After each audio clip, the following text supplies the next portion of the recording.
যদি কোনো বান্দা এই বলে আল্লাহর কাছে চায়, তাহলে আল্লাহ তাআলা তার চাওয়াটাকে পূরণ করে দেন। দেখুন, আমরা দোয়া তো অনেকেই করি, কিন্তু এক একজনের দোয়া করার ভঙ্গিমা এক এক রকম হয়ে থাকে।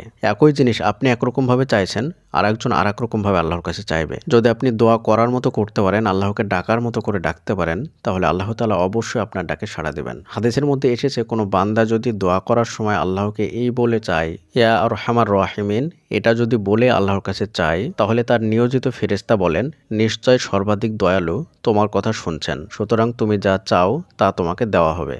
আল্লাহর কাছে কোনো জিনিস চাওয়ার সময় এই বলে চাইবেন, ইয়া আরহামার রাহিমিন, ইয়া আরহামার রাহিমিন, ইয়া আরহামার রাহিমিন। এই বলে ডাকার পরে আপনার যেটা প্রয়োজন সেটা আল্লাহ তাআলাকে বলবেন। যখন আপনি এটা বলবেন, তখন একদল নিয়োজিত ফেরেশতা বলে ওঠে, নিশ্চয় সর্বাধিক দয়ালু তোমার কথা শুনছেন। অর্থাৎ আল্লাহ তাআলা সর্বাধিক দয়ালু, তিনি তোমার কথা শুনতে পাচ্ছেন, সুতরাং তুমি যা চাও তা তোমাকে দেওয়া হবে। মানে সর্বাধিক দয়ালু আল্লাহ তাআলা তোমার এই ডাকটা শুনতে পাচ্ছেন, তুমি যেটা চাইবে তোমাকে সেটাই দেওয়া হবে। তাই দোয়া করার সময় অবশ্যই এই বাক্যটা দিয়ে আল্লাহকে বারবার ডাকবেন এবং আপনার যেটা প্রয়োজন সেটা আল্লাহর কাছ থেকে চেয়ে নেবেন। এইভাবে বলবেন, ইয়া আরহামার রাহিমিন, ইয়া আরহামার রাহিমিন, ইয়া আরহামার রাহিমিন, তুমি আমাকে অমুক জিনিসটা দাও, তুমি আমার দোয়াটা কবুল করে নাও। 3 বার করে চাইবেন, কারণ রাসূল সাল্লাল্লাহু আলাইহি ওয়াসাল্লাম যখন কোনো গুরুত্বপূর্ণ দোয়া করতেন, তখন তিনি 3 বার করে বলতেন। এইভাবে 3 বার করে অথবা 3 এর অধিকবার আল্লাহকে বলে বারবার করে আল্লাহর কাছ থেকে বলে চাইবেন।